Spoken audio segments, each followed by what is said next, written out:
दोस्तों नमस्कार, स्वागत है आपका बड़ी खबर बड़े खुलासे में। दोस्तों वक्फ बोर्ड एक्ट सदन से पास हो गया, राष्ट्रपति जी ने हस्ताक्षर भी कर दिए, लेकिन पूरे देश के अंदर विपक्षी पार्टियां इसके विरोध में खड़ी हैं। जम्मू कश्मीर विधानसभा के अंदर इसको लेकर नेशनल कॉन्फ्रेंस के नेताओं ने हाथापाई तक कर दी। आप विजुअल में देख रहे हैं कि किस तरह से जम्मू कश्मीर की विधानसभा में इसको लेकर हंगामा हुआ। कांग्रेस हो या समाजवादी पार्टी इसके विरोध में उतरे हुए हैं। तो सवाल यह उठता है कि आखिरकार ये वक्फ बोर्ड की इस देश को जरूरत क्या थी और ये जवाहरलाल नेहरू ने क्यों बनाया था। दोस्तों इस वीडियो में मैं आपको बताऊंगा कि जवाहरलाल नेहरू ने कितना बड़ा धोखा हिंदुओं के साथ और इस देश के साथ किया था वक्फ बोर्ड बनाकर। इस वीडियो में मैं आपको बताऊंगा कि जो पाकिस्तान से अपना घर परिवार खेत सब कुछ छोड़कर भारत में हिंदू सिख जैन बौद्ध दलित आए थे, वहां उनकी जमीनों का क्या हुआ, और जो भारत में मुसलमान यहां अपनी प्रॉपर्टी छोड़कर गए थे उसका क्या हुआ, आपको पता चलेगा तो आप कांग्रेस से नफरत करने लगेंगे, ये मेरी गारंटी है। आपको इस वीडियो में विस्तार से बताऊंगा, लेकिन पहले आप देखिए कि किस तरह से इसके विरोध में समाजवादी पार्टी के नेता अखिलेश यादव बोल रहे हैं। वक्फ बोर्ड के खिलाफ हैं हम लोग, इसलिए खिलाफ हैं क्योंकि भारतीय जनता पार्टी हर जगह हस्तक्षेप करना चाहती है। भारतीय जनता पार्टी हर जगह अपना कंट्रोल चाहती है। ये भारतीय जनता पार्टी किससे क्या कहलवा दे, किससे क्या करवा दे, ये भारतीय जनता पार्टी का कमाल है। सुना आपने, समाजवादी पार्टी केवल मुस्लिम तुष्टिकरण देख रही है, उसको हिंदू से कोई लेना देना नहीं है। वक्फ बोर्ड को झूठ बताकर कि साहब वक्फ बोर्ड में जमीनें छीनी जा रही हैं, मस्जिद छीन ली जाएगी, दखल अंदाजी है। दखल अंदाजी क्यों ना हो, ये सवाल कोई पूछने वाला है? आप देखिए कांग्रेस के लीडर किस तरह का झूठ फैला रहे हैं। कांग्रेस के सांसद डॉक्टर सैयद नसीर हुसैन, ये देखिए मीडिया में क्या फैला रहे हैं। जिस तरह से जेपीसी में बहस होना था उस तरह से वहाँ पे ना बहस हुई ना चर्चा हुई, ना ही तो वहाँ पे क्लॉज बाय क्लॉज डिस्कशन हुआ। जितना हिस्ट्रीली ये बिल को लाया जा रहा है, इससे एकदम साफ है कि सरकार इसमें सीरियस काम नहीं चाहती है। सरकार नहीं चाहती कि इसमें एक्चुअली वक्फ इंस्टीट्यूशंस में सुधार हो। इस वक्फ बोर्ड को लेके पूरे देश भर में गलत इन्फॉर्मेशन फैलाने की सरकार कोशिश करती है, मिस इन्फॉर्मेशन फैला रही है, लोगों को वर्गला रही है और लोगों को मिसलीड करने का काम इसमें कर रही है। इसमें सिर्फ ये होगा कि ये अगर बिल आएगा तो गांव-गांव गली-गली में जहाँ पे वक्फ के इंस्टीट्यूशन है वहाँ पे इनके लोग कंट्रोवर्सीज खड़ा करेंगे और वो कंट्रोवर्सीज चलते रहेंगे, जिसके तहत इनका वोट बैंक बनते रहेगा। सुना आपने, कांग्रेस का हर लीडर इसी तरह मीडिया में झूठ बोल रहा है और एक बार फिर से उसकी कोशिश है कि देश के अंदर दंगा फसाद करा दिया जाए और माहौल खराब कर दिया जाए। 1947 वाली गलती फिर से एक बार दोहराने का काम कांग्रेस और विपक्षी पार्टियां करने के प्रयास में है। तो मैं आपको बताऊंगा कि 1947 में जब देश का बंटवारा हुआ उस समय आखिरकार ऐसी क्या जरूरत पड़ी कि जवाहरलाल नेहरू ने वक्फ बोर्ड का गठन कर दिया। उनकी सरकार के रहते ये इतनी बड़ी गलती थी कि हमारे देश ही नहीं हिंदुओं के साथ बहुत बड़ा छल था।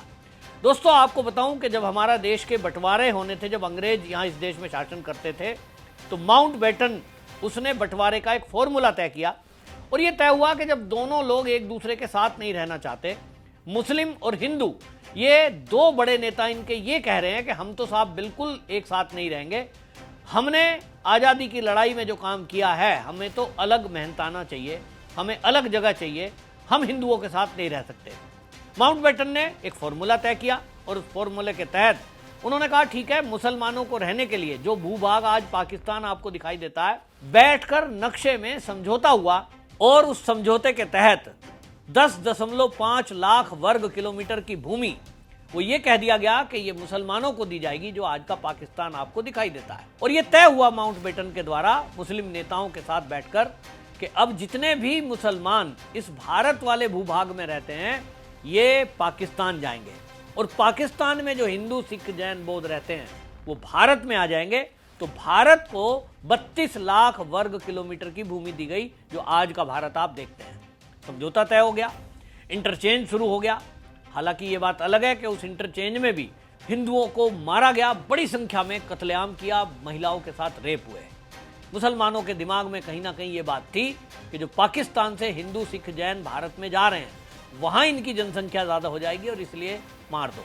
अब उसके बाद क्या होता है कि जो जमीनें वहां पाकिस्तान में ये हिंदू, सिख, जैन, बौद्ध, दलित छोड़कर आए, उसको वहां की सरकार, पाकिस्तान की सरकार यानी जिन्ना की सरकार ने एक कानून पास किया, इवैक्यू ट्रस्ट प्रॉपर्टी बोर्ड। और ये इवैक्यू ट्रस्ट प्रॉपर्टी बोर्ड 1960 में इसका गठन हुआ और तय हुआ कि 1947-48 में जो भी हिंदू, सिख, जैन, दलित पाकिस्तान छोड़ करके भारत चले गए हैं, उनकी जितनी भी प्रॉपर्टी यहां है, चाहे वो सिखों का गुरुद्वारा था, चाहे वो हिंदुओं के मंदिर थे, चाहे वो बौद्ध विहार थे, चाहे वो जैनियों की जगह थी, सारी प्रॉपर्टी यानी स्कूल, मंदिर, धर्मशाला, भूमि थी खेती की, वो भी सारी प्रॉपर्टी इवैक्यू ट्रस्ट प्रॉपर्टी बोर्ड ने एक्वायर कर ली।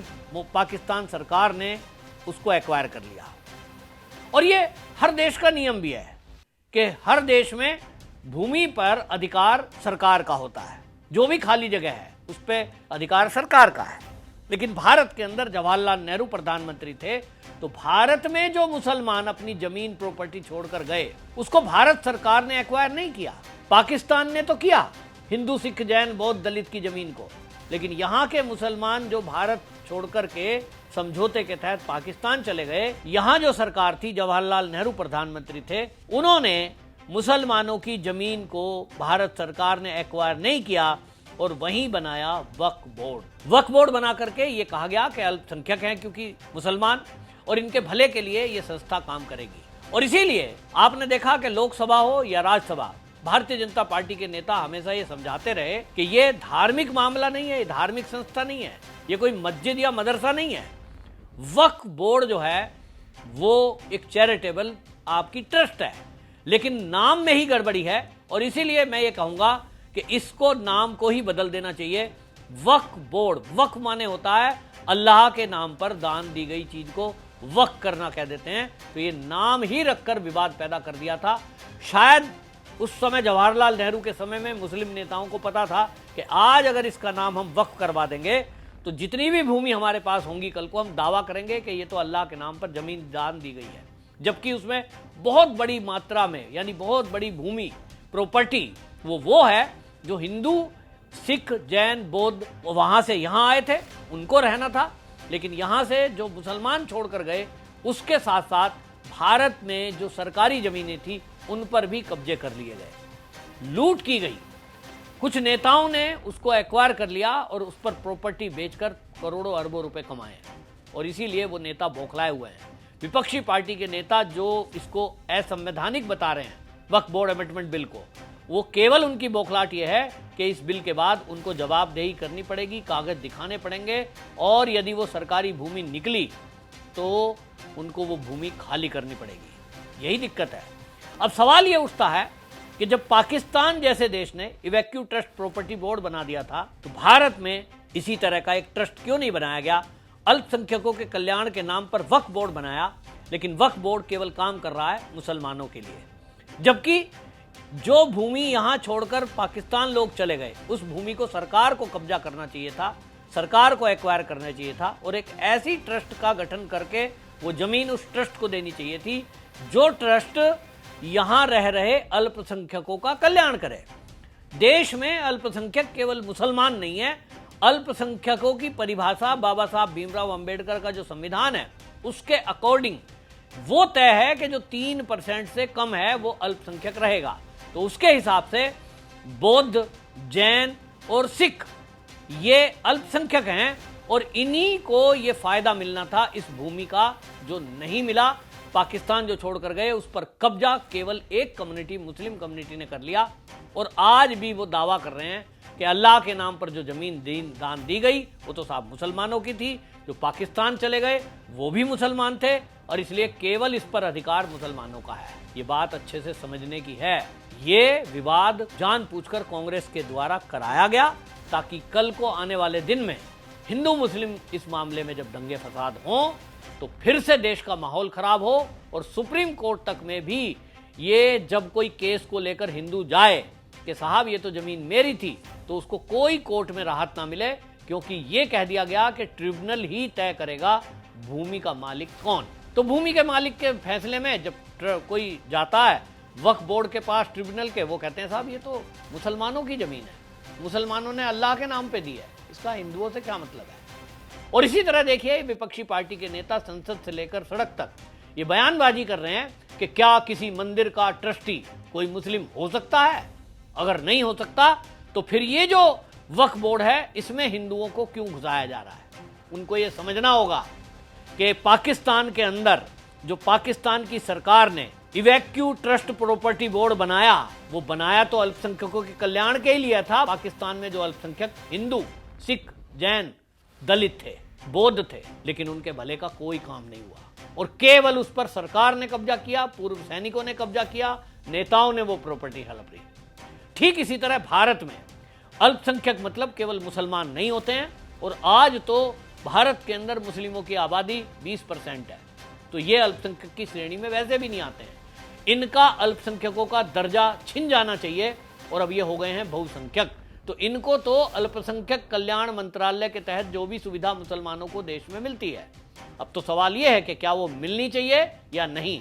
आप बहुत विद्वान व्यक्ति हैं, आप वक्ताओं से मैं कहता हूं कि अपना कमेंट जरूर लिखें और इस वीडियो को शेयर करें ताकि मोदी जी तक पहुंचे, ये अमित शाह तक पहुंचे कि जब इस देश में ये प्रतिशत बाबा साहब भीमराव अंबेडकर के संविधान के तहत ये अब 20% हो गए हैं, तो फिर मुसलमान को अल्पसंख्यक क्यों कहा जा रहा है, उनको अल्पसंख्यक कल्याण मंत्रालय के तहत सुविधाएं क्यों दी जा रही हैं, उनको अल्पसंख्यक का दर्जा क्यों दिया जा रहा है, और इसलिए इनसे ये दर्जा छीनना चाहिए।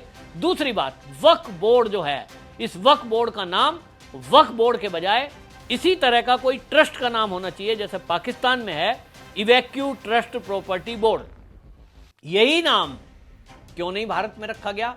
ये बहुत बड़ा षड्यंत्र कांग्रेस ने रचा था जो आज तक इसका जारी है कि यहां देश में आपस में हिंदू मुस्लिम दंगे कराओ और मुसलमानों को डराओ कि तुम अल्पसंख्यक हो, हिंदू बहुसंख्यक है, तुम्हारे ऊपर अत्याचार करता है, हमारी सरकार लाओगे तो हम तुम्हें सुरक्षित करेंगे। ये कहकर डराकर मुसलमानों का वोट पाकिस्तान अभी तक ये कांग्रेस और वामपंथी दल और समाजवादी पार्टी लेते आए हैं, तो मुसलमानों को अब समझने की आवश्यकता है। हालांकि वक्फ बोर्ड एक्ट अमेंडमेंट को लेकर के अब कुछ मुसलमान सामने आए हैं जिसमें खास तौर पे महिलाएं। आप देखिए एक बयान आप सुनिए, जम्मू कश्मीर वक्फ बोर्ड बिल के सपोर्ट में वहां की जो चेयरमैन है वो एक महिला हैं और वो क्या कह रही हैं, आप सुनिए उनके बयान। जिस तरह से हमारे गृह मंत्री जी ने और यूनियन मिनिस्ट्री ऑफ माइनॉरिटी किरण रिजिजू जी ने बिल अभी पेश की है, उसमें कहीं भी ये खदशा नहीं लग रहा है कि कहीं भी मुसलमानों के खिलाफ है। आप देख रहे हैं उनका जो कहना था और मानना था कि वक्फ के पास डिफेंस रेलवे के बाद जो लैंड है तो फिर हमारे मुसलमान क्यों लैंडलेस हैं, हमारे मुसलमान क्यों होमलेस हैं और हमारे मुसलमान क्यों गरीब है। ये एक बड़ा क्वेश्चन मार्क जो है वो वाकई में है। अगर हमारे पास इतनी लैंड है तो क्यों इतना हमारे पास गरीबी है। अगर ये इस चीज़ को ठीक तरह से मैनेज किया जाएगा तो वाकई में मुसलमानों में कोई गरीब नहीं रहेगा, कोई लैंडलेस नहीं रहेगा, कोई होमलेस नहीं रहेगा। ये ज़रूरी है इन चीज़ों को एक लाइन में लाना और इनमें अकाउंटेबल होना लाजमी होता है ताकि जो हमारी कम्युनिटी भी है ये पिछड़ने के बजाय आगे बढ़ जाए। को हमने पहले ही बता दिया कि जो इसमें अमेंडमेंट्स जो जिस तरह से बिल पेश किया गया, हम उस के साथ साथ ही अब ये जो देख रहे थे उसमें सही यही लग रहा था कि मुसलमानों के वेलफेयर के लिए बिल पेश किया जा रहा है, ना कि इसमें कोई भी ऐसी बात है जिसे कहीं शुबा किया जाए कि ये विरोध में है। देखिए, अपोजिशन नहीं बोलेगी तो वो अपोजिशन कैसे कहलाएगी। वो तो हमेशा कुछ न कुछ अच्छे में भी बुरा निकालते हैं, तो वो इसीलिए तो अपोजिशन में है। लेकिन उसका मतलब ये नहीं है ना कि हम अच्छे चीज़ को बुरा कहें।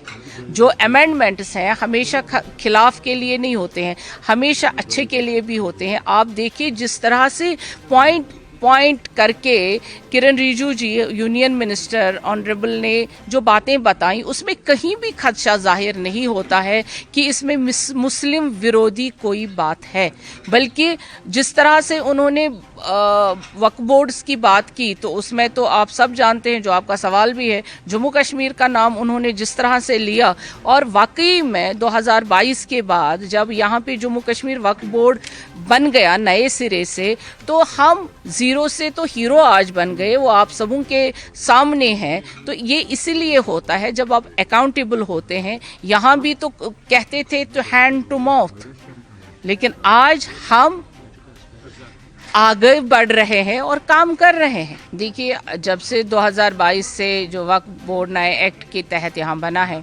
उसमें आपने देखा है कि पहले भी हमने विरोध बहुत सहा है जब हम बन गए, लेकिन उस विरोध का ये है कि हमने वक्फ बोर्ड को जो लाखों में काम कर रहा था वो आज करोड़ों में काम कर रहा है।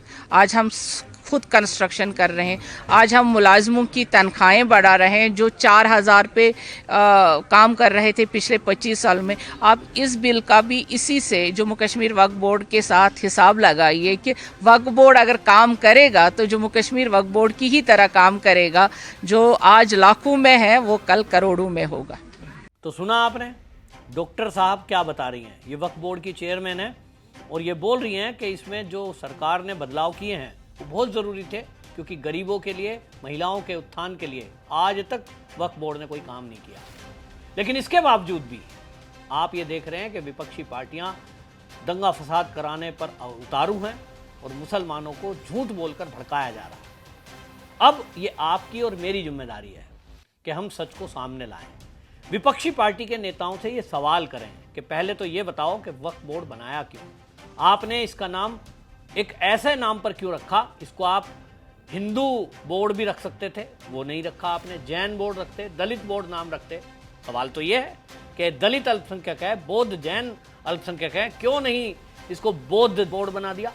ये बहुत बड़ा सवाल आपको पूछना चाहिए और नेताओं से ये भी पूछना चाहिए कि कांग्रेस ने जब राज किया यहाँ पर, जवाहरलाल नेहरू ने वो ज़मीन एक्वायर क्यों नहीं की जो यहाँ से पाकिस्तान लोग चले गए, जैसा कि पाकिस्तान ने किया। आपकी इस पर क्या राय है, कमेंट में जरूर लिखिए, वीडियो को शेयर करिए।